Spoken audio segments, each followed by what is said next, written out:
정보가 있는 시사 토크쇼 장윤선의 팟짱.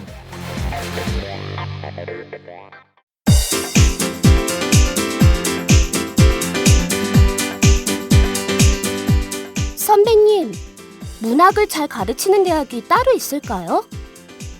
문학? 문학이면 서울디지털대학교 문해창작학과지. 왜요? 다른 학교랑 차이점이 있나요? 서울디지털대학교 문해창작학과는 순수 문학부터 드라마 작가, 라디오 작가, 영화 시나리오 작가까지 커리큘럼이 창작 중심이야. 그리고 책임 교수제를 도입해서 1대1로 학생을 지도하니까 학생들 실력이 성장할 수밖에 없지. 아, 그래서 문단에 데뷔한 사람들 중에서 서울 디지털대 문예창작과가 많군요. 그럼 문단에 데뷔하는 사람만 매해 10명이 넘어. 교수진 중에서 문예의 질을 직접 발행하는 사람이 5명이나 된대. 유명 작가들이 동아리 활동까지 같이 하면서 학생들 작품을 지도해 준다니까. 그렇구나. 그럼 입학 후에 내가 소설가가 될지 시인이 될지 드라마 작가가 될지 가능성을 알아볼 수 있겠네요. 지금이 입시 기간이죠? 아싸, 결정! 고마워요, 선배. 서울디지털대학교 문예창작학과 신입 편입생 모집 중.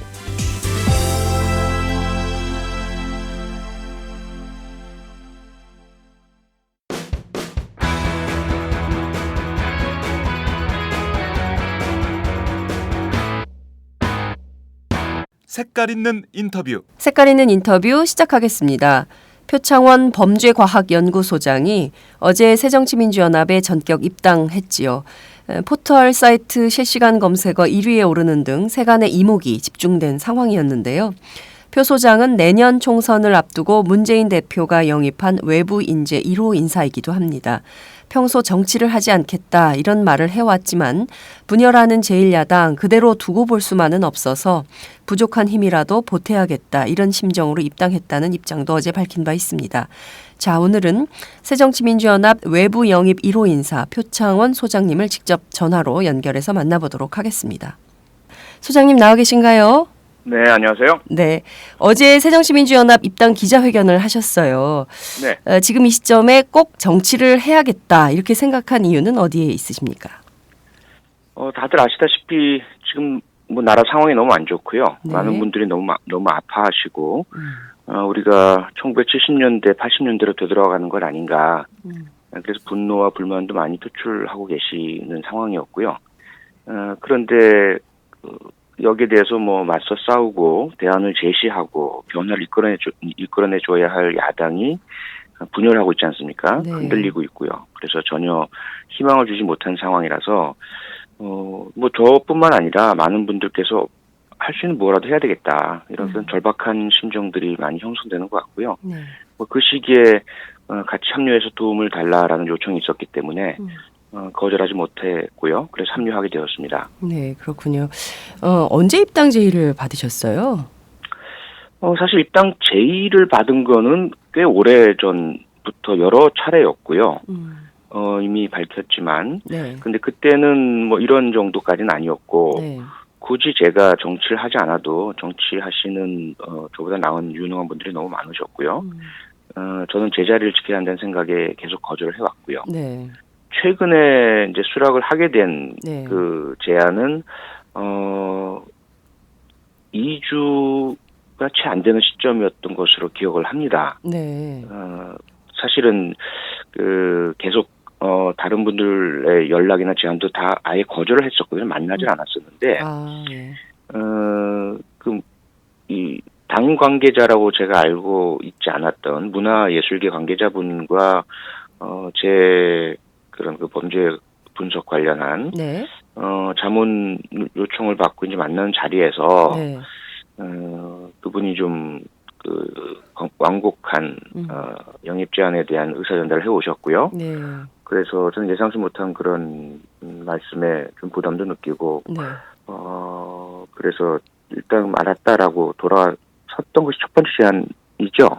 그러다가 이제 문 대표께서 식사 한번 하자라는 제안을 주셨고 네. 식사를 하면서 이제 조금 자문도 드리고 할 생각이 많았다가 이제 적극적인 제안을 받게 됐고요. 네.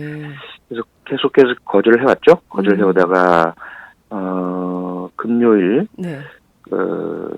밤 경에 제가 이제 마음을 굳히게 되었습니다. 크리스마스 밤에요? 아, 예, 그렇게 되네요.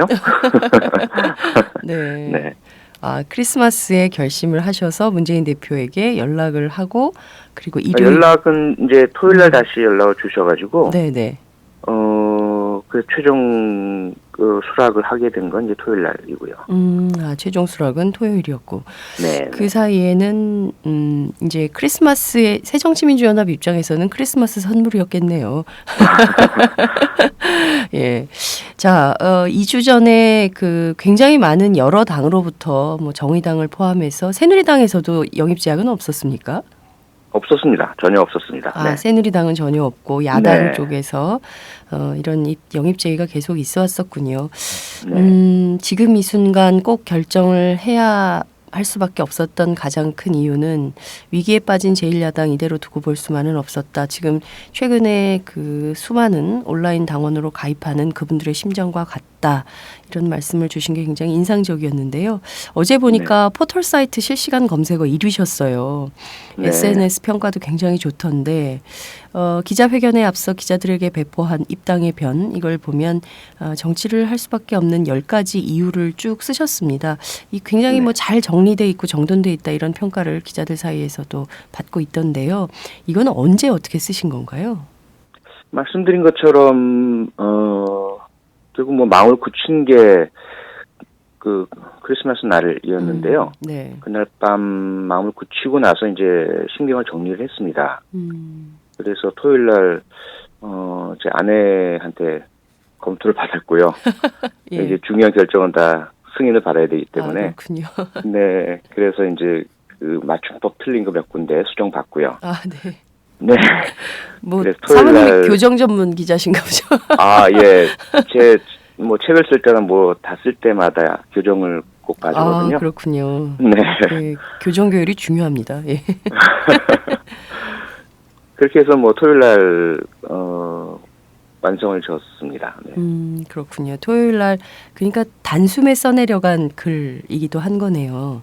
네. 일종의 평소에 생각하셨던 바를 밤에 이렇게 한밤에 쭉 정리를 하신 것 같습니다. 선택하신 단어들을 보니까요. 주로 정의, 안전, 꿈, 행복, 진실, 품격 뭐 이런 것들이에요. 사실 한국 정치에서 정말 가장 요구되는 덕목 그렇지만 제대로 대접받지 못하는 것이기도 한데요. 실제 한국 정치 안에서 이런 중요한 담론들이 정말 대수롭지 않게 취급되는 가장 큰 이유는 뭐라고 보세요? 뭐 정치를 이제 막 시작하는 신인 입장에서 그 평가 뭐 할 수 있는 능력이 제게는 없다고 생각이 되는데요. 네. 다만 다만 외부에서 봤던 시각에 기초해서 말씀을 드리자면 아무래도 결국 현실의 벽과 이익 이런 부분들 아닌가 싶습니다. 다들 정치를 시작할 때는 저처럼 어떤 초심을 갖고 시작을 하겠죠. 네. 정의를 실현하고 진실을 밝히고 국민에게 행복을 드리고 약자를 보호하고 그런데 정치라는 것 자체가 그런 이상을 실현하려다 보면 자기의 어떤 뭐 국회의원의 직이라든지 작은 소집단이나 당의 그 결집과 이익이라든지 이런 부분들이 일단 해결되어야만 이상 실현이 가능한 것이겠죠. 그래서 그러한 목적 달성을 위한 수단과 방법의 정치에 골몰하다 보면 어느새 초심을 잃어버리게 되고 수단이 목적을 바꾸어버리는 네. 전치해버리는 이런 효과도 나타나게 되는 것 같고요. 네. 결코 쉽지 않은 것이 현실 정치라고 생각이 됩니다. 그래서 뭐 지금까지 그러한 그 현실에 뭐 휘말린 그런 그 정치인분들을 비난하고 싶은 마음은 전혀 없고요. 네. 다만 그런 부분들을 봤기 때문에 반면 교사로 학습의 효과로 새로 시작하는 저나 다른 시민 정치인들은 이러한 초심을 잃지 말았으면 좋겠다. 현실에 휘말리게 된다면 네. 차라리 현실을 버리는 한이더라도 음. 그 이상과 목적을 잃지 말아야 되겠다. 뭐 그런 마음을 가지고 있죠. 그렇군요. 정말 시작할 때 그 마음이 끝까지 가기란 정말 어려운 것 같습니다. 그렇지만 그걸 잃지 않으려고 노력하는 마음 이런 게 굉장히 중요할 것 같다는 생각이 좀 드네요. 안녕하세요. 과메기가 생각나는 계절이 되었습니다. 비린내 나지 않고 믿을 수 있는 과메기를 드시고 싶으시죠? 딴지일보 기자가 구룡포 현장으로 찾아와 생산에서 포장, 맛까지 검증한 참 좋은 과메기를 권해드리고 싶습니다. 인터넷으로 참 좋은 과메기를 검색해주세요. 정말 맛있습니다.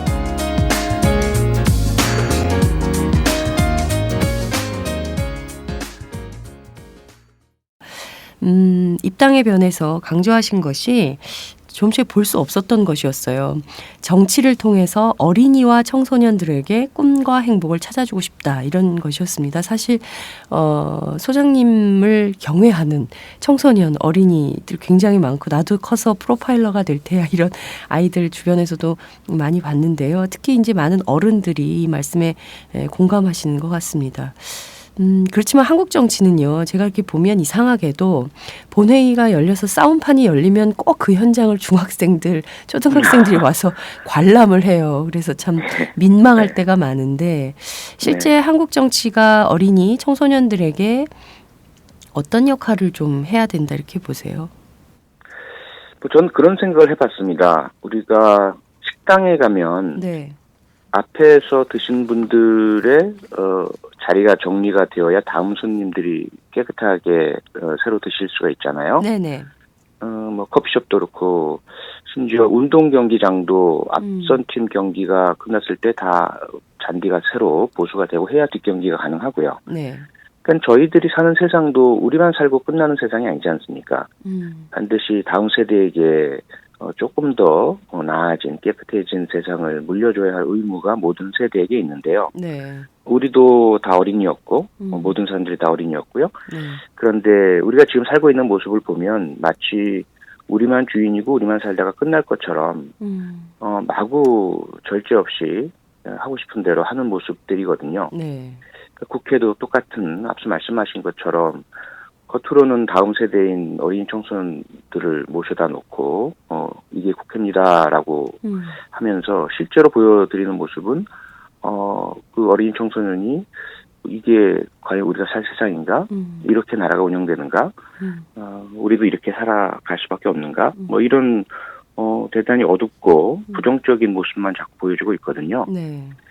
그래서 저는 그런 모습들이 너무 안타까웠고 그리고 잘 아시겠지만 제가 범죄 문제를 한 30년 가까이 네. 들여다보고 연구하고 살다 보니까 결국 그 뿌리는 어린이 청소년 시절부터 시작되더라라는 거죠. 우리가 그들에게 희망과 꿈과 기회와 이런 부분들을 주지 않고 네. 어렸을 때부터 좌절 그리고 뭐 수조 논란도 요새 제기되지만 그러니까요. 예. 부모님의 어떤 경제적인 상황이나 또는 그분들의 성공 실패 여부에 따라 다음 세대까지 아예 처음 출발 단계부터 운명을 결정짓고 꿈을 꿀 기회조차 박탈해버리고 이건 우리가 잘못 살고 있다는 거죠. 분명하게. 그래서 이건 분명히 바꿔야 된다라는 생각이 듭니다. 네, 그렇군요. 정말 그 뿌리가 어린이 청소년에 있고 기회 어떤 꿈꿀 기회조차 박탈하는 사회가 돼서는 안 된다. 그걸 정치가 좀 막아야 된다. 이런 말씀을 주신 걸로 알겠습니다. 이번 입당 회견문을 보면 여러 정치인들의 실명이 거론됩니다. 함께하지 못해 미안하다. 이거 굳이 밝힐 필요는 없지 않았냐 이런 반론도 있었을 텐데요. 네. 특별히 이제 실명을 거론하면서 이런 분들의 제안을 전부 거절했다 이렇게 밝힌 특별한 이유가 있을까요? 무엇보다 말씀드린 것처럼 제가 그 회견문을 쓴 게 밤이었고요. 네. 어떤 뭐 계획적이고 전략적인 글쓰기보다는 에세이식의 신경 토로의 그런 감정적인 그동안의 생각을 정리한 뭐 이러한 형태라고 보셔야 될 것 같은데 네, 네. 우선은 그때 제 마음에 들었던 거는 솔직해야 된다. 있는 음. 그대로를 내놓고 깨끗하게 출발을 해야 된다. 이것이 가장 컸고요. 네. 두 번째로는 사실 그 결정을 내리기 얼마 전에 일부 기자분들에게서 전화가 왔어요. 아, 그래요? 전화가 와서 언제 누구를 만났지 않았느냐, 심지어 몇 시에 어떤 식당에서 어떤 만남을 하지 않았느냐, 이런 식의 이제 전화를 해오시면서, 네. 그래서 결국 세상에 모르는 게 없구나. 모두 다 알고 있고 어디선가 정보가 들어가고, 네. 그런 상황에 제가 어떤 것은 감추고 어떤 것은 내놓고 하게 된다면 이거 자체가 또 나중에 출발하면서부터 어떤 시비거리가 될 수 있겠구나.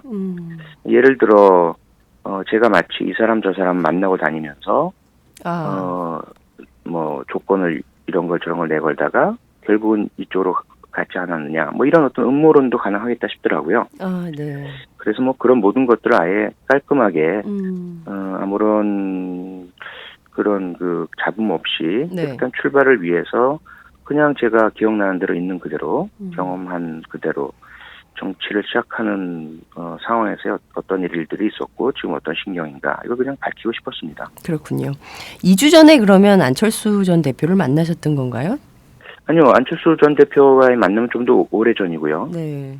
네. 그 오래전에 안철수 전 대표가 이제 그 새정치라는 것을 구상하고 정치의 어떤 틀을 갖추하실 때였죠. 꽤 오래전 일이네요. 그죠? 네네. 오래전이었고 그 이후에도 지속적으로 이제 그분과 이제 함께 일하시는 네. 그런 분들하고 계속 만나기도 하고 의견도 주고받고 뭐 이런 부분들은 있었죠. 그렇군요. 그렇지만 최근에 직접적으로 함께 정치하자라고 제안한 분은 문재인 대표가 유일했다 이렇게 봐야 되는 걸까요? 나머지 분들은 전부 앞서서 아니, 다른 분들 발언이 근방에. 지금 분열의 와중이죠. 그 뭐 천정배 의원 같은 경우에도 네. 그 최근에 이제 그런 그 당 구성하시는 네네. 과정에서 그렇고 근데 제가 이제 그걸 이미 밝혔고요. 네. 그걸 또 다시 이렇게 이런저런 이야기를 하게 되는 것 자체가 말씀하시는 그 부분을 비판적으로 보시는 분들에게 더 그렇게 긍정적인 마음을 드릴 것 같지는 않습니다. 네. 제가 말씀드린 것처럼 네. 제 출발 자체가 조금 잡음 없이 깨끗하게 시작하고 싶어서 말씀드린 건데 네. 그거 자체를 또다시 논란거리로 가져가게 되면 저 스스로도 원하지 않는 부분이고요. 네. 또 그분들께도 바람직하지 않고 또 우리 정치가 그런 부분들에만 집중하게 돼서 큰 것을 놓치는 뭐 그런 부작용도 있을 것 같습니다. 그래서 그 부분은 제가 굳이 더 자세한 말씀드리는 것은 옳지 않다고 생각됩니다. 네, 말씀하신 대로 이제 보수 언론이 이상한 프레임으로 또 만들 수 있기 네. 때문에 쓸데없는 부작용을 확산할 필요는 없다 이런 말씀을 주신 걸로 이해하겠습니다. 본격 직장인 드라마 공생 대리운전 편. 부장님 가볍게 한잔 하시죠. 나 차 가져왔는데. 아유 착한 콜 대리운전이 있잖아요. 부를 때마다 500원이 기부되는 착한 콜. 딴지가 기부 내역을 검증한 착한 콜 1800-9998 대리운전도 믿고 맡기세요. 꽃 배달은 1800-9222, 퀵 서비스는 1800-9668로 착한 콜 하실 수 있습니다. 꽃 배달은 1800-9222, 퀵 서비스는 1800-9668입니다. 자, 나는 지금 극단적 분열과 내분에 휩싸인 사상 최악의 야당에 들어간다 이런 말씀을 하셨습니다. 네. 말씀하신 대로 지금 야당이 뭐 분열과 혼돈, 뭐 안호미 이렇게 표현하는 사람들도 있는데요. 그럼에도 불구하고 여러 정당들 가운데 굳이 이 사상 최악의 야당을 선택한 특별한 기준이 있을까요? 뭐 우선은 정통 야당이지 않습니까? 정통 야당. 예. 네, 물론 당의 이름이야 많은 변화를 거치긴 했지만 민주당으로부터 시작을 해서 열린우리당, 여러 가지 새천년국민회의 뭐 이런 명칭의 변경이 있었지만 결국 뭐 김대중 전 대통령의 가장 그 정치적인 이데올로기와 또 정책들과 뜻 이런 부분들이 남아있는 본류 야당이고요. 네. 그리고 뭐 노무현 전 대통령의 국민에게 감동을 줬던 새로운 정치의 혁신 이런 부분들의 모든 정신이 담겨 있는 당이죠. 네. 그리고 지금이야 이제 많은 뭐 비판도 받고요. 문제도 야기가 되고 내부적인 분열도 있고 또 그 뜻에 어떤 찬성하지 않아서 다른 새로운 출발하신 분들도 계시고 뭐 네. 이런 어려움을 겪고 있긴 하지만 여전히 대한민국의 어떤 큰 흐름을 두 개로 그 경쟁적인 흐름을 본다면 하나는 산업화고 다른 하나는 민주화 아니겠습니까? 네. 현재 산업화의 힘은 새누리당이 계속 가져가고 있고요. 본류 정통 보수당으로서 네. 민주주의의 어떤 그 힘은 지금 새정치민주연합이 붙들고 있는 가장 대표적인 어떤 정당이지 않습니까? 네네. 그래서 그 정당이 제대로 가고 있다면 저야 그냥 관망자 입장에서 양쪽이 서로 경쟁하면서 잘하기를 그렇게 보고 싶었지만 그런 상황이 아니고요. 너무 한쪽으로 기울어 있고요. 네. 그래서 그런 그 위기에 처한 정통 민주주의 야당을 좀 지키고 도와드려야 되겠다라는 것이 가장 중요한 이유라고 봐야 되겠죠. 돕고 싶다라는 것이 뭐라도 돕고 싶다라는 생각이 가장 강했다 이런 말씀을 주셨는데요. 그렇다면 지금부터 출발하는 소장님의 정치 이런 것은 어떤 정치가 될 것이다 이렇게 기대해야 될까요? 제가 회견문에서 밝혔지만 조금 글쎄요 어떤 그 가치적인 문제에 또 포함이 되어 있겠지만 우선은 태도적인 문제가 더 중요할 것 같아요. 태도. 예.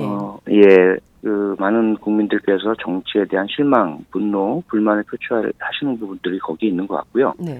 우선은 뭐 신사의 품격이라는 표현을 제가 썼지 않습니까? 네. 아무리 뭐 분노스럽더라도 불만스럽더라도 그리고 상대방에 대한 그런 실망이 있다 하더라도 품격을 잃지 않는 정치의 모습을 보여드리겠다. 앞서 말씀하신 그 어린이 청소년들에게 보여주는 국회의 민낯, 부끄러운 모습, 그것도 결국은 품격을 잃은 모습이지 않습니까? 그렇죠. 그래서 일반인, 자연인으로서의 언제든지 감정을 마음대로 표출할 수도 있고요. 뭐 막말도 할 수 있고, 뭐 욕도 할 수 있으시죠. 그런데 정치하는 사람은 그래서는 안 된다고 생각을 하고요. 끝까지 품격을 갖추고 그러한 정치적인 뭐 공격이든 또는 경쟁이든 비판이든 하려면 철저한 준비가 필요하다고 생각이 듭니다.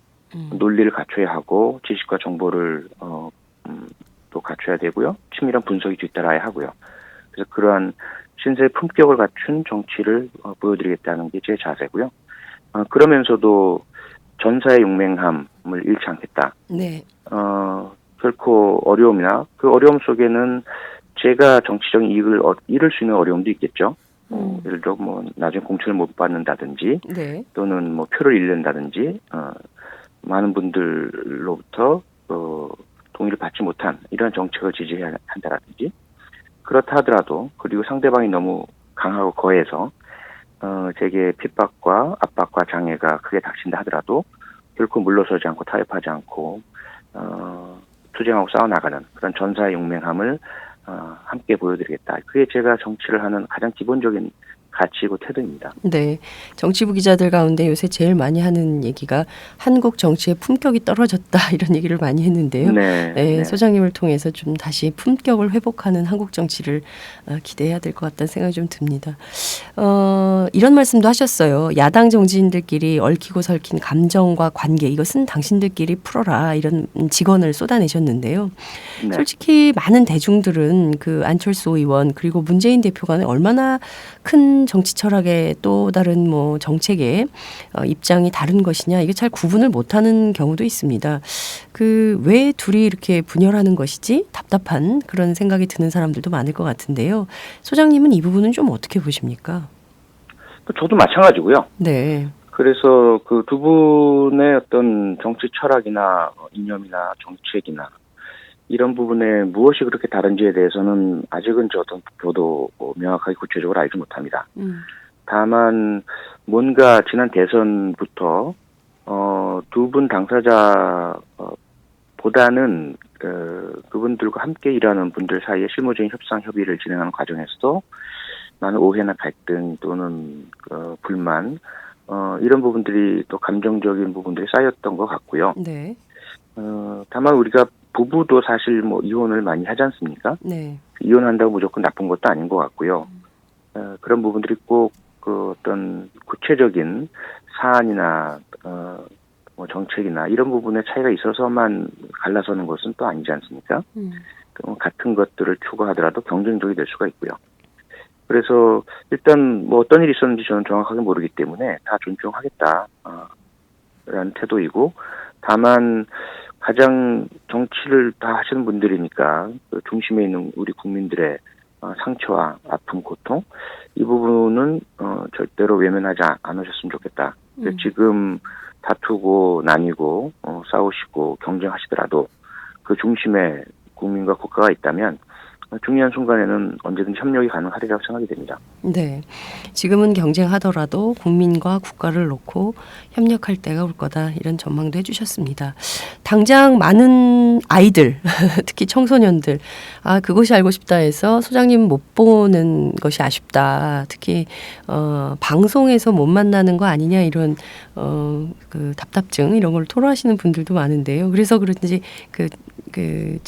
입장문에도 입당의 변에서도 네. 죄송하다 이런 말씀을 하신 것 같습니다. 앞으로 그럼 방송은 전혀 안 하시는 건가요? 제가 안 하는 게 아니라 이제 못하는 공정성이나 이게 객관성이 필요한 네. 그런 시사 프로 같은 경우에는 이제 뭐 전문가로서는 안 되고요. 네. 다른 형태는 아무래도 많이 보여드릴 수 있지 않을까 싶어요. 오늘 인터뷰 같은 것도 그렇고요. 네. 그리고 뭐 정치적인 그 부분, 정치는 뭐 우리 사회 삶의 모든 부분을 다 뭐 관장하고 그 부분을 해결해야 될 영역이니까요. 네. 그래서 다른 형태로 다른 모습으로 많이 더 보여드릴 예정이고 그렇게 노력하겠습니다. 네. 정치인으로 변신한 프로파일러의 모습은 또 어떤 모습인지 정말 기대가 큽니다. 2012년 대선 패배 이후에 야권 지지자들에게 프리허그를 제안하신 바 있어요. 실제 네. 광화문에서 많은 눈물을 흘리면서 프리허그 하시는 시민분들도 저도 본 적이 있었는데요. 어느덧 벌써 3년이 흘렀습니다. 그때 저도 선생님과 광화문에서 만났던 기억이 있는데 지난 3년의 박근혜 정부는 좀 어떻게 평가하십니까? 너무 안타깝죠. 제가 그 프리허그 때도 뭐 여러 매체 인터뷰를 통해서 네. 당선을 축하드린다. 그리고 약속한 것처럼 100%의 대통령이 되시길 바란다. 반대했던 국민들까지 끌어안고 48%의 그 아픔을 보듬고 부디 꼭 그 존경받는 대통령 되시길 바라고, 우리 나라 전체의 그런 발전과 안녕 이 부분을 위해서 노력해 주시기 바란다. 이런 희망을 피력했었거든요. 네. 그런데 결국은 그런 통합의 노력은 전혀 보이지 않았고요. 반대하는 사람은 일개 서민이 비판을 해도 명예훼손죄로 지금 네. 체포 구속을 하고 뭐 이런 말도 안 되는 과거 70년대 대통령 모독죄가 있던 상황과 다를 바 없는, 그보다 더 심한 부분도 보이고 있죠. 네. 경제는 좀 완전히 뭐 무너지기 일보 직전 아니겠습니까? 그렇죠. 특히 그 뭐 노동자분들, 저소득층 자영업자분들, 비정규직, 또 아예 아직 취직도 못하고 계시는 많은 취업 희망자, 구직자 여러분, 이런 분들은 계속 그 절망에 빠져 계시고요. 복지는 모든 걸 다 약속해 놓고서 노인분들께 20만 원씩 다 드리고, 무상 보육, 무상 교육, 단가 등록금, 뭐 보건 부분도 중대사례질환 모두 보험을 해주겠다. 네. 지금 보면 전혀 이루어진 게 하나도 없고요. 오히려 복지를 축소시켜 나가는 모습이고, 메르스 사태며 세월호 참사 이후에 대응을 보더라도 그런 그 아픈 국민 그리고 피해 입은 분들을 중심에 놓고서 해결하는 모습이 아니라, 이건 뭐 대통령의 심기 하나만 맞추기 위해서 모든 권력기관들이, 그 행정기관들이 좀 좌지우지하고 잘못되고 있는 모습들, 나라 전체가 대단히 망가져간다는 느낌이 많이 듭니다. 나라 전체가 대단히 망가져가고 있다 이런 느낌이 든다 말씀을 주셨습니다. 이게 더 이상 망가지지 않게 정치가 좀 제대로 잘 이렇게 작동을 해야 될 것 같다는 생각이 좀 드는데요. 그나저나 앞서 이제 세월호 참사 말씀해 주셨고 또 회견문에도 그 내용 강조하셨는데요. 세월호 특별조사위원회 자문위원직은 계속 수행을 하시는 건가요? 저는 그렇게 하고 싶은데요. 네. 이것도 특조위 입장과 어떤 내부 규칙에 따라서 아마 결정을 하시겠죠. 네, 그렇군요. 1차 청문회는 좀 어떻게 평가를 하세요? 1차 청문회로서는 상당한 의미가 있다고 보고요. 네. 많은 분들이 실망을 하셨겠지만 우선 지상파 방송에서 전혀 중계를 안 해주고 네. 그 모습을 알려주지 않아서 많이 아쉬웠지만 특히 해양경찰청 내부에 그 당시 대응이 얼마나 문제가 많았는지 또 그분들이 가지고 계신 그 태도 자체가 얼마나 우리에게 분노를 야기하고 그 당시 왜 구조가 이루어지지 않았는지를 어느 정도 미뤄 짐작 가능하겠다. 이런 부분들이 좀 드러났고요. 네. 사실관계가 아주 명확하게 규명은 되진 않았지만 무엇을 어떻게 찾아서 규명해야 할지에 대한 숙제거리는 많이 발견한 의미 있는 청문회였던 것 같습니다. 네. 이번에 입당하시면서 유능한 야당의 길을 상당히 강조하셨습니다. 실제 야권의 지지자들은 2012년 총대선 이후에 상당한 열패감이 있는 게 사실인 것 같습니다. 매번 하는 선거마다 새정치민주연합이 졌기 때문인데요. 현재의 제1야당 좀 어떤 방법으로 지지자들에게 승리감을 좀 주고 어떻게 하면 이기는 야당이 될 수 있을까? 그 길은 어디에 있다고 보세요? 자기 혁신이고요. 일단 혁신. 지금 네. 진행되고 있죠. 네. 우선 전열을 정비해야죠. 스포츠 경기든 싸움이건 우리 내부에 문제가 있다는 갈등이 일단 봉합하고 해결하고 그리고 뜻을 한데 맞춰서요 단결하고 그리고는 목표를 정하고 승리에 대한 확신을 가지고 하나하나 작은 승리부터 거두면서 자신감을 키워나가고요. 작은 실패들을 겪으면서 또 배워나가고요. 그렇게 해서 중단 없이 끊임없이 그 승리의 순간이 언제일지 모르겠지만 마지막 순간에 모든 지지자들이 함께 뜨거운 눈물을 공유하는 그 순간을 상상하면서 노력해 나가야 되겠죠. 네, 알겠습니다. 선생님 끝으로 한 말씀 부탁드릴게요. 네, 그동안 제가 정치를 안 하겠다고 무수하게 말씀을 드렸고요. 네. 하지만 그 말씀을 이제 번복하고 정치의 길로 들어섭니다. 저를 싫어하는 분들께는 싫어하실 권리가 있으시고요. 얼마든지 비판, 비난해 주시기 바랍니다. 그리고 제가 잘한다는 칭찬을 못하면 채찍질 주시기 바라고요.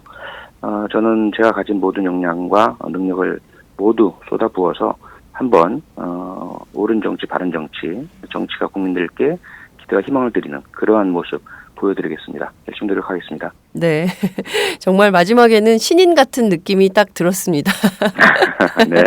네, 선생님 앞으로 또 현장에서 뵙도록 하겠습니다. 오늘 말씀 잘 들었습니다. 네, 고맙습니다. 네, 지금까지 표창원 범죄과학연구소장과 함께했습니다.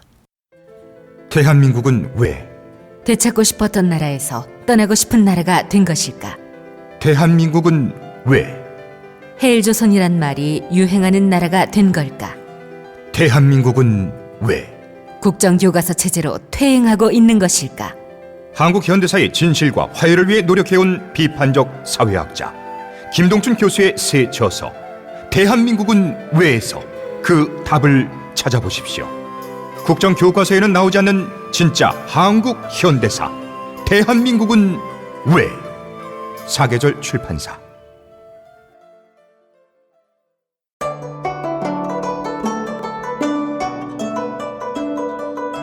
안녕하십니까. 저는 정도전을 15년 전에 최초로 소설로 썼던 작가 임종일입니다. 사실 정도전을 소설로 쓰는 데만 10년이 걸렸는데 그 시절 무명의 고달픈 심신을 양꼬치와 고량주로 달래주었던 풍무 양꼬치. 풍무 양꼬치는 월드컵 4강의 기쁨도 나라골 우습게 돌아가고 분통이 터질 때도 늘 함께했던 안식처이자 사랑방이었습니다. 진짜 정의파인 주인장은 세상을 뒤집어 푼 남자 정도전을 누구보다 먼저 알아보았고 그래서 제 소설 정도전은 역사의 곡이 없습니다. 풍무양꼬치 역시 맛과 양심이 살아있습니다. 좋은 사람끼리는 꼭 만나야 합니다. 어떻습니까? 오늘 풍무양꼬치에서 만납시다. 2호선 구로 디지털 단지역으로 오세요. 예약 문의 02809-9292 02809-9292. 팟짱 애청자라고 하시면 정성 가득 담긴 서비스도 나갑니다. 풍무 양꼬치 대전 테크노밸리점 12월 28일 그랜드 오픈.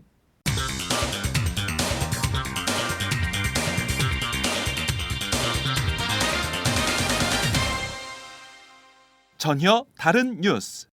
전혀 다른 뉴스 시작하겠습니다. 새정치민주연합이 안철수 의원의 탈당으로 내홍을 겪고 있는 가운데 새누리당은 본격적인 총선 채비를 갖추고 있는 모양새입니다. 어제는 공천제도 특별위원회 회의를 열고 공천 룰에 대한 논의를 이어갔는데요. 일부 지역에서는 본격적인 선거운동에 나서는 후보들도 눈에 띄는 상황입니다. 오늘은 오마이뉴스 이경태 기자를 전화로 연결해서 자세한 현장 상황을 들어보도록 하겠습니다. 이 기자 나와 계신가요? 네, 안녕하세요. 이경태입니다. 네, 새누리당 공천제도 특별위원회가 어제 네 번째 전체 회의를 열었죠. 주로 어떤 얘기가 오갔는지 전해주시죠. 네, 새누리당 공천특위는 지난 25일부터 사흘 동안 회의를 연달아 열고 있습니다.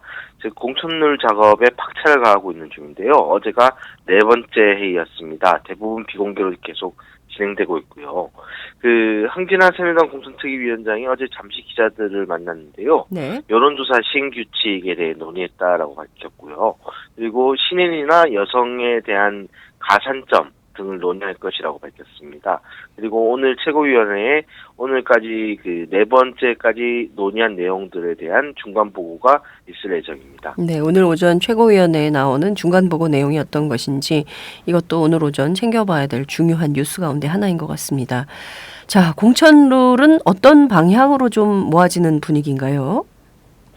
일단 김무성 당대표가 공언했던 바와 다르게 네. 논의가 흘러가고 있습니다. 우선 특위는 현행 단원원 당규에 단수 추천제나 우선 추천제 시행을 재확인한 상태입니다. 이는 김무성 대표가 그동안 안 한다고 여러 차례 밝혔던 전략 공천을 사실상 허용한 것으로 볼 수 있거든요. 이는 비박계에서는 이게 전략 공천을 확정했다라고 보기 어렵다고 얘기를 하지만 사실상 친박계에서는 이 전략 공천을 위한 막는 뚝을 허물었다. 이렇게 보고 있습니다. 단수 추천제 적용 대상에 대해서도 당이 영입한 인재라는 표현을 당원 단계에 추가하기로 했거든요. 네. 이는 사실상 전략 공천이라고 볼 수 있죠. 그리고 김 대표가 야심차게 제시했던 청와대와 충돌도 빚었던 안심번호 제도 도입도 이게 관련 통신사 문제 등으로 인해서 이번 총선에서 도입이 어려운 형편입니다. 결국 앞서 역대 총선 공천과 크게 다르지 않게 전략 공천이 유지되고 현역 컷오프도 적용되는 그런 형태가 될 것 같습니다. 그렇군요. 김무성 대표가 상당히 처음에는 드라이브를 거세게 걸었지만 실제로 되는 것은 거의 없다. 이런 분석이 가능하겠네요. 아무래도 김 대표가 그동안 전당대 당대표에 출마하면서부터 이해했던 전략 공천 없다. 네. 그리고 개파 공천 없다. 이런 얘기를 했었지만 결국에는 청와대와 친박의 입김이 작용할 수 있는 전략 공천도 허용이 돼 있는 상태고 이 승리를 위해서 여러 가지 앞서 약속했던 부분들 당원들에게 그런 부분들도 내려놨다. 이렇게 볼 수 있을 것 같습니다. 그렇군요. 사실상 당대표로서 결정할 수 있는 권한이 거의 없다. 이렇게 볼 수도 있을 것 같습니다. 공천 둘러싸고 친박, 비박, 개파 간 갈등이 표면화되고 있진 않나요? 일단 현역 컷오프 제도를 둘러싸고 힘겨루기가 벌어질 것으로 보입니다. 지난 26일 날 특위 내 친박 쪽 의원들은 공약 이행률, 당과 의원 간의 지지율 차이 이런 것들을 좀 수치화해서 기준에 못 미치는 의원들을 탈락시켜야 한다고 주장했는데요. 여기 비박계 의원들이 기준이 모호하다라고 반대했습니다. 그리고 어제 논의한 여론조사 시행규칙 내용에 대해서도 좀 이 갈등이랄까요? 이런 게 벌어졌는데 친박계에서는 현행대로 당원대 일반 국민 반영 비율을 5대5로 하자고 주장했고요. 비박계에서는 일반 국민 비율을 좀 더 높여야 한다는 주장을 했습니다. 그렇군요. 이것도 서로 주장이 엇갈리기 때문에 이거 뭐 어느 수준에서 조율이 될지 그것도 좀 지켜봐야 되겠네요. 지금 새정치민주연합의 경우에는 신년 1월 중순에 현역 의원 하위 20%가 정해지게 되는데요. 새누리당도 사실상 컷오프로 현역 의원들에 대한 적격 심사를 하게 될 텐데 이것 역시 좀 어떤 방향으로 진행되는지 프로테이지는 어느 정도 수준에서 정해질지 그것도 좀 궁금하네요. 일단 특위의 공식적인 입장은 현역 의원을 인위적으로 몇 퍼센트 교체하겠다는 건 없다라는 겁니다. 뭐 이게 앞서 김무성 대표가 얘기했었던 그런 개파 공천을 하지 않겠다 뭐 이런 얘기와 연장선상인데요. 그러나 뭐 앞서 전해드린 대로 컷오프가 진행되는 건 맞습니다. 다만 그 방법이 결정되지 않은 것뿐이죠. 게다가 새누리당은 역대 총선을 봐도 새정치민주연합 그러니까 야당보다도 높은 교체율을 계속 보여왔는데요. 네. 오늘 최고위 보고 후에 뭔가 방향이 나오지 않겠나 싶습니다. 그러나 뭐 쉽진 않을 것 같습니다. 황 위원장이 어제 그 최고위 중간 보고를 하면은 뭐 또 다른 검토를 하라는 추가지침이 있을 것이다. 뭐 오늘로써 마감한다는 생각 안 한다. 뭐 이런 얘기를 했거든요. 즉 뭐 개파 간의 임제 등을 놓고 굉장히 논란이 많을 것이다. 뭐 경론이 오가고 있다.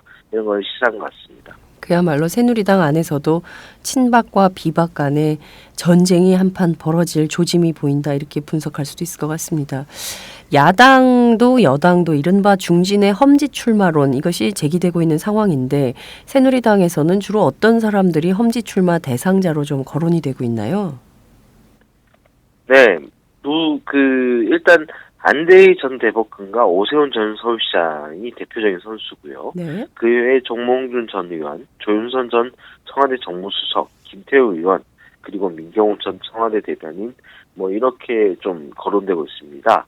이 중 조윤선 전 수석은 서울 서초갑 그리고 민경욱 전 대변인은 인천 연수구에 이미 출사표를 던졌고요. 김태우 의원은 불출마를 선언한 바 있습니다. 네. 그러나 뭐 당에서는 이들의 인지도가 좀 높은 점을 들어서 야당 강세 지역으로 승부를 겨루기 위해 가야 된다라고 보고 있습니다. 뭐 당 안팎에서 대상 지역들이 좀 이야기가 나오고 있는데요. 거의 수도권 지역입니다. 일단 안철수 무소속 의원의 노원병이 나오고 있고요. 그리고 새정치연합 소속의 김한길 전 대표의 강진갑, 추미애 최고위원의 강진을, 박영선 의원의 구로을, 신기남 의원의 강서학 등이 이들이 출마해야 되는 곳이다. 뭐 이렇게 얘기가 나오고 있죠. 그렇군요.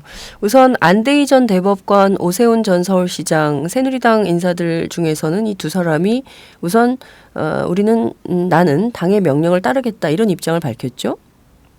네, 두 사람이 최근 김 대표를 만나서 그렇게 밝혔습니다. 원래 안 전 대법관 같은 경우는 부산 해운대 그리고 오 전 시장은 서울 종로를 노리고 있었는데요. 네. 이곳은 내부 경쟁이 치열한 곳입니다. 안 전 대법관의 경우에는 현역인 하태경 의원이 강력하게 반발했고요. 그리고 오 전 시장의 경우에는 이미 종로에서 한번 텃밭이라고 할 수 있는 박진 전 의원이 강하게 반발하고 나섰죠. 그래서 특히 당에서는 안 전 대법관을 서울 어느 곳이든 차출 가능한 인사라고 보고 있는 상황이고요. 오 전 시장은 광진갑에 좀 오래 살았습니다. 그래서 그곳으로 가야 된다는 얘기가 좀 있습니다. 그렇군요. 뭐 새누리당 관계자 중에서는 일부 친박계 청와대에 낙점을 받지 못하면 이번에는 무소속으로라도 출마하겠다 이런 분들도 왕왕 있는 것 같더군요. 조윤선 전 청와대 정무수석 그리고 정몽준 전 의원도 험지 출마 대상자인데 과연 이분들은 어떤 선택을 할지 이것도 굉장히 귀추가 주목되는 상황이에요. 그렇죠? 네, 아직 정몽준 전 의원에 대해서는 구체적인 얘기가 나오지 않는데요. 조윤선 전 수석에 대해서는 좀 얘기가 많이 나오는 편입니다. 네. 특히 조 전 수석 같은 경우는 서초갑에 출사표를 냈다라고 말씀드렸는데요. 서초갑이 여당의 텃밭인 강남 벨트 중 한 곳 아니겠습니까? 그렇습니다. 여기에 이혜훈 전 의원이 나와 있고요. 게다가 김무성 대표의 처남인 최양호 씨도 출사표를 던진 레드오션 지역입니다. 당내에서는 조 전 수석이 여당 후보 누구든 당선될 수 있는 이런 수초갑보다는 박영선이나 추미애나 야당의 여성 리더들과 맞대결을 시켜야 된다라는 얘기가 나오고 있습니다. 네. 실제로 박영선, 추미애 두 의원의 지역구로 가서 붙는다면 결과가 어떻게 될지는 좀 정말 박빙의 승부가 될 수도 있겠다는 생각이 좀 드네요.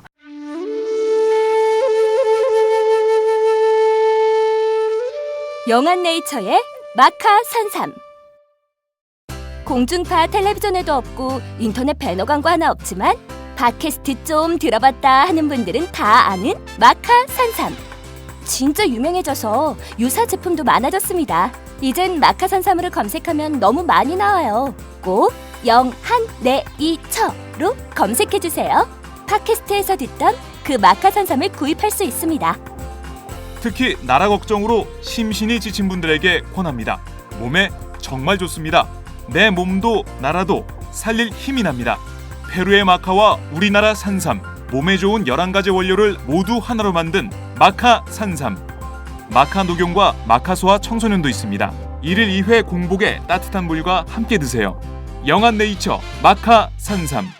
네, 저도 팟짱 녹음하기 전에 마카산삼을 꼭 챙겨 먹고 있습니다. 자, 민경욱 전 청와대 대변인의 경우에는 유승민 전 원내대표의 국회의원 선언문을 베꼈다. 이런 표절 논란도 일어서 문제가 좀 되고 있는 것 같아요. 네, 좀 황당했던 일입니다. 네. 민 전 대변인이 지난 12월 15일에 출마 선언문을 발표했습니다. 네. 이 중 일부가 뒤늦게 유승민 전 원내대표의 지난 4월 국회 교섭단체 대표연 선문 일부와 거의 같다라는 사실이 밝혀졌어요. 구체적으로 설명을 드리자면 나는 왜 정치를 하는가라고 자문자답하는 내용이 있습니다. 네. 여기서 유승민 전 원내대표도 그 당시 연설문에서 나는 왜 정치를 하는가라고 물으면서 그 내용을 이끌어 나가거든요. 네. 이때의 문장 구조나 단어 나열 순서까지 거의 유사합니다. 그 뭐 좀 다른 게 있다면 유승민 전 원내대표가 용감한 개혁, 보수 뭐 이런 단어를 썼는데 민경훈 전 대변인은 이를 용감한 도전이나 건강한 삶 정도로 바꾼 것 그것뿐이거든요. 네. 근데 민 전 대변인이 KBS 기자 출신입니다. 게다가 그렇죠. 그 청와대 대변인까지 지낸 점을 감안할 때 상당히 민망하다라고 할 수 있겠습니다. 민 전 대변인 쪽은 보도 후에야 이런 사실을 처음 알게 됐다라고 했고요. 그 뭐 보좌진과 함께 연설문을 만들었다라고 해명했는데 상당히 좀 그 납득하기 어려운 해명이었습니다. 네. 뭐 정치권 안팎에서 이제 호사가들 중심으로 얘기가 나온 게 이 민경훈 전 대변인이 인천 연수구에 지금 출사표였던 상태이지 않습니까? 네네. 예, 여기에 미현주 새누리당 의원이 지금 출사표를 던진 상태예요. 네. 아시다시피 민현주 의원이 친유승민 파로 이제 돼 있습니다. 게다가 유승민 원내대표 재임 당시에 그 원내 지도부에서 활동을 했고요. 원내 부대표로서. 그래서 이런 그 표절 사실은 민현주 의원 쪽에서 좀 흘린 거 아니냐 이런 얘기가 좀 오고 있습니다. 그렇군요. 충분히 뭐 가능성이 있는 얘기일 수도 있겠다라는 생각이 좀 드네요. 민경욱 전 대변인 사실 KBS 9시 뉴스 앵커 출신이죠. 간판 앵커 출신인데 표절을 했다. 이 부분을 좀 KBS 관계자들은 어떻게 볼지 그것도 좀 궁금하네요. 자, 일명 도도맘 사건으로 사생활 논란이 일었던 강용석 변호사 있잖아요. 이 강용석 변호사가 용산 출마가 유력한 모양이죠. 네, 거의 사실상 용산에서 활동하고 있다라고 강 변호사가 밝혔고요. 자기가 인생에서 네 번째 선거운동을 펼치고 있다라고 밝혔습니다. 그리고 뭐 최근 결혼식장 등에서 그 사서에서 만난 강 변호사 지인에 따르면 자신이 용산 출마를 위해서 선거운동을 하고 있다라고 밝혔고요. 이번 출마가 친박 현명관 마사회 회장이 권유를 하게 됐다라고 밝혔습니다. 이런 걸 보면 좀 뭐랄까 친박 쪽에 낙점을 받은 거 아닌가 뭐 이런 생각을 해보게 되는데요. 네. 현명관 회장은 진영 전 보건복지부 장관이 용산 지역에 하상연마장이 들어서는 걸 반대하고 있는 걸 문제 삼고 있다고 합니다. 네. 그다음에 이 진 전 장관이 그 기초연금 문제로 이 박근혜 대통령에서 멀어진 바 있는 멀박이죠, 사람이죠. 멀박. 예, 멀박이라고 할 수 있죠. 네. 그래서 실제 강 변호사가 자신을 진실한 사람, 진박 후보라고 지켜 세우면서 선거운동을 하고 있다랍니다.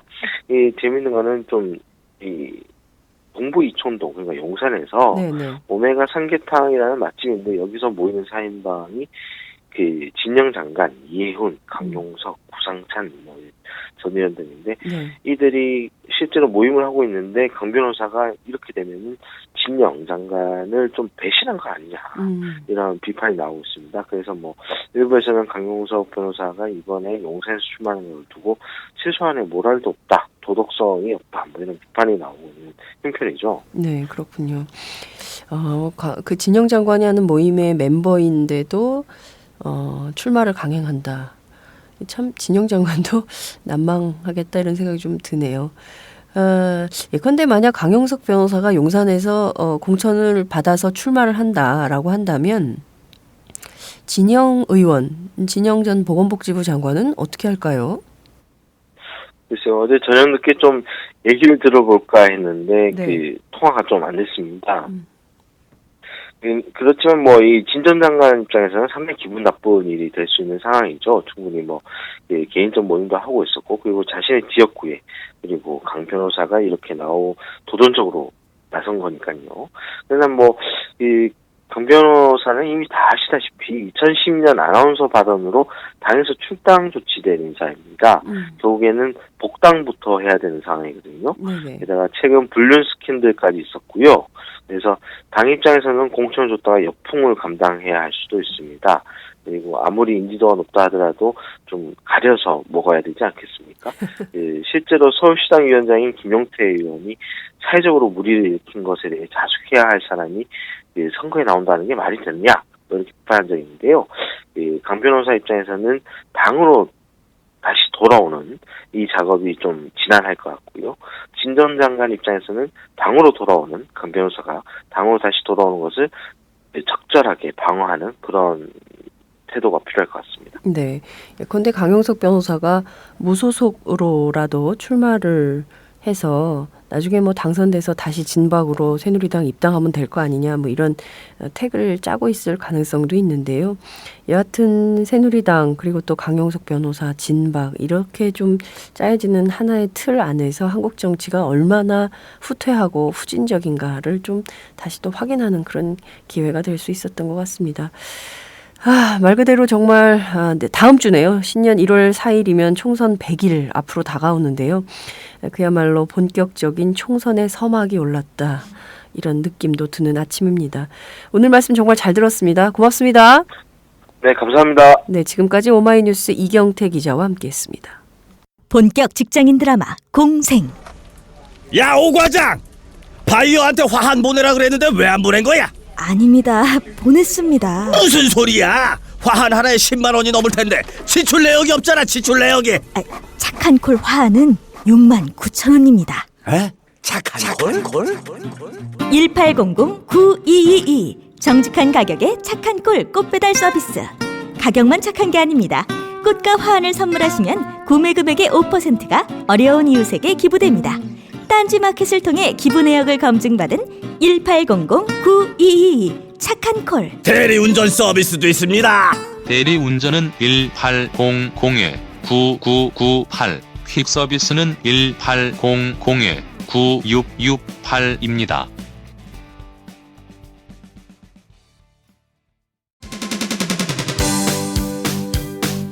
안녕하세요. 장윤서의 팟짱, 귀에 팍팍 꽂히죠? 저는 오늘도 오마이뉴스 최정병기라고 바닥바닥 우기고 있는 김병기 기자입니다. 공짜 자전거 신문 조중동 기자들이 자기 신문 돈 내고 보나요? 안 봐요, 아빠. 네. 저는 팟짱에 매월 자발적 정치료 3만원씩 내는 10만인 클럽 회원입니다. 애청자 여러분 덕분에 올해 1000명 늘어서 무려 9,400. 내친 김에 연말까지 1만 명 만인보 캠페인에 도전합니다. 무슨 캠페인이요? 만인보! 한 명의 마음걸음보다 만 명의 당당한 한 걸음. 올해가 가기 전에 오마이뉴스 10,000번째 주인공이 되어주세요. 홈페이지에서 가입하시거나 02-733-5505 내선번호 274번으로 전화주세요. 요즘 엄청 갑갑하죠? 갑갑해. 우리 역사책도 지키고 팟짱도 확실하게 지키겠습니다. 10만인 클럽 아싸!